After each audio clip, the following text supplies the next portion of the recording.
إن الحمد لله نحمده ونستعينه ونستغفره ونعوذ بالله من شرور أنفسنا ومن سيئات أعمالنا.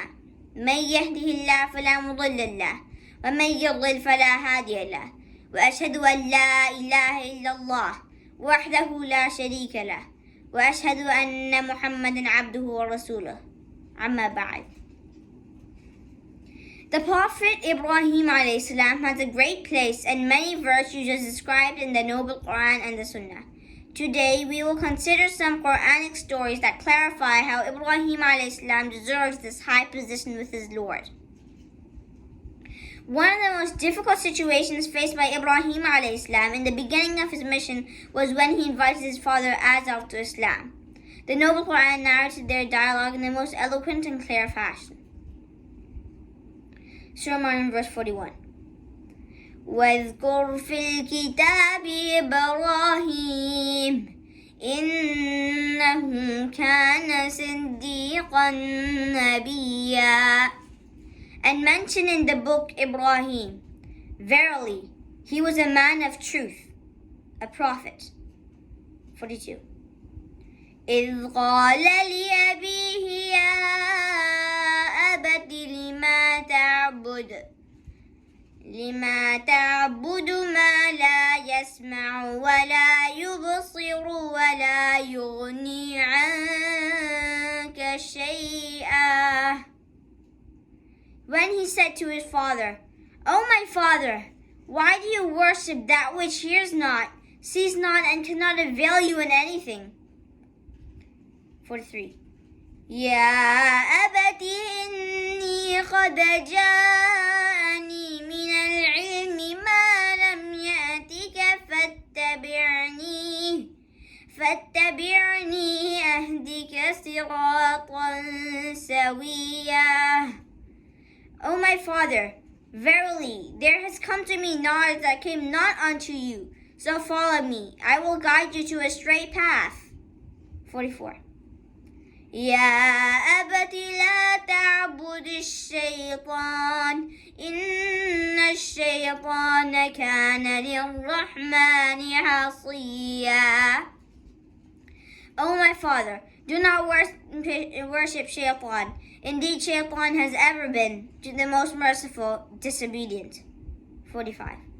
يا أبت إني أخاف أن يمسك عذاب من الرحمن فتكون للشيطان وليا. O my father, verily, I fear lest a tournament from the most beneficent overtake you, so that you become a companion of Shaitan.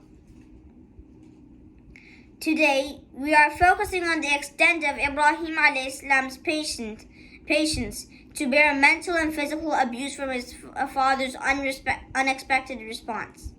His father, the closest of people to him, would normally be the most helpful and supportive of people. Yet, in this particular situation, he is an oppressive and raging character. Surah Maryam, verse 46. قال أراغب أنت عن آلهتي يا إبراهيم لئن لم تنته لأرجمنك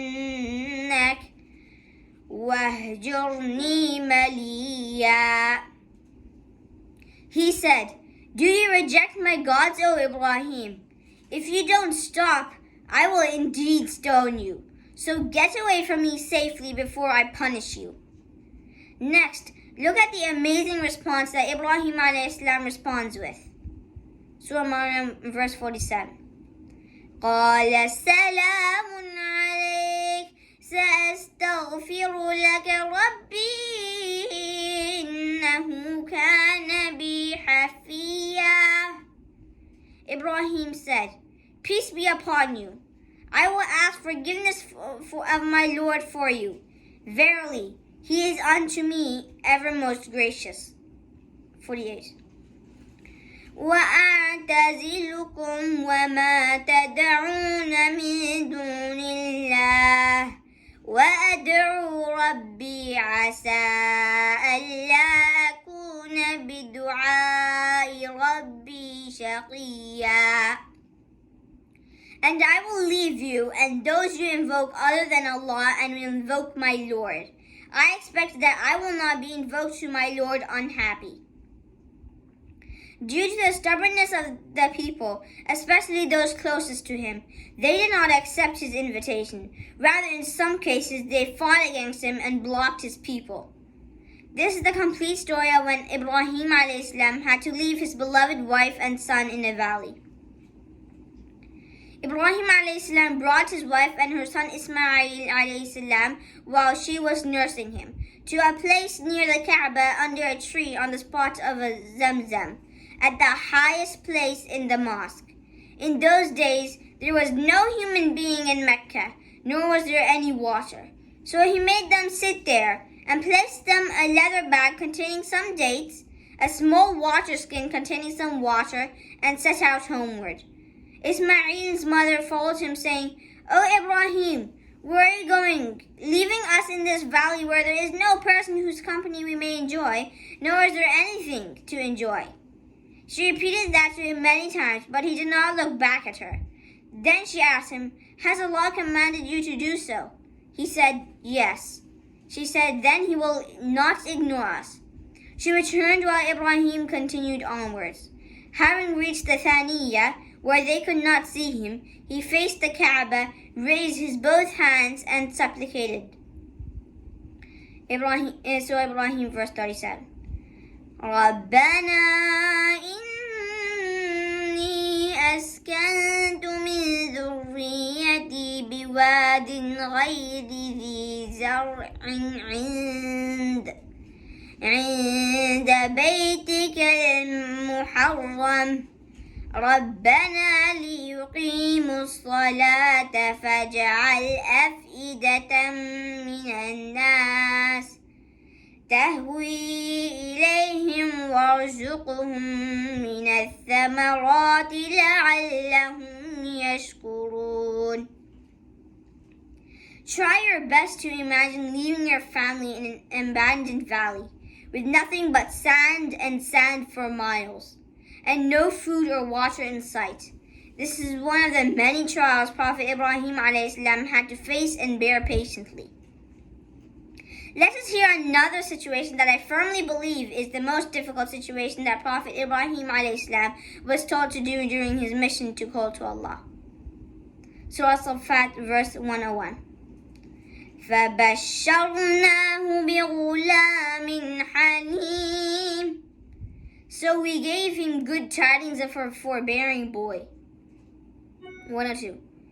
فَلَمَّا بَلَغَ مَعَهُ السَّعْيَ قَالَ يَا بُنَيَّ إِنِّي أَرَىٰ فِي الْمَنَامِ أَنِّي أَذْبَحُكَ فَانظُرْ مَاذَا تَرَىٰ قال يا أبت افعل ما تؤمر ستجدني إن شاء الله من الصابرين. And when he was old enough to work with him, he said, "O my son, indeed I have seen in a dream that I sacrifice you, so see what you think." He said, "O my father, do as you are commanded. You will find me, if Allah wills, of the steadfast." 103. فَلَمَّا أَسْلَمَا وَتَلَّهُ لِلْجَبِينِ. And when they had both submitted and he put him down on his forehead. 104. وَنَادَيْنَاهُ أَن يَا إِبْرَاهِيمُ. And we called out to him, "O Ibrahim." 105. قد صدقت الرؤيا إنا كذلك نجزي المحسنين.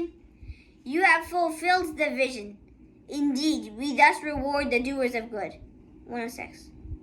إن هذا لهو البلاء المبين. Indeed, this was the clear trial. Unleash your imagination and think about the situation.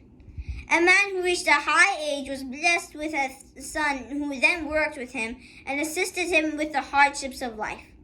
Ibrahim AS' heart became attached to him. Then he saw in a dream that he slaughtered him. Simply a dream. Jibreel AS did not descend commanding him with this grave matter.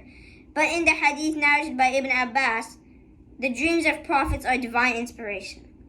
He was ordered to slaughter his own beloved son. However, we are talking about Ibrahim AS. A possible indication was enough for Ibrahim AS to respond and comply without complaining and asking his Lord why he should sacrifice his only son. At the same time, he was not annoyed, disturbed, or in depression when he responded. He responded with acceptance, contentment, reassurance, and calm.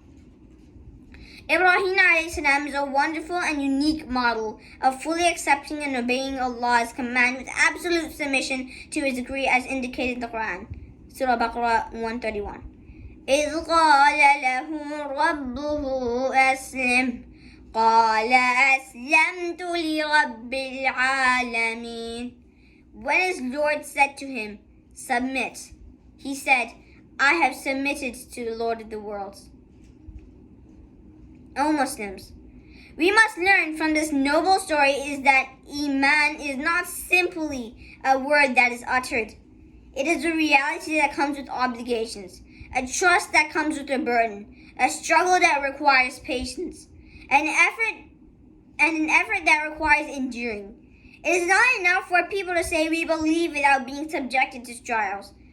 By being steadfast, through it, they came out of it pure like the fire purifies the gold from the contaminants in the ore.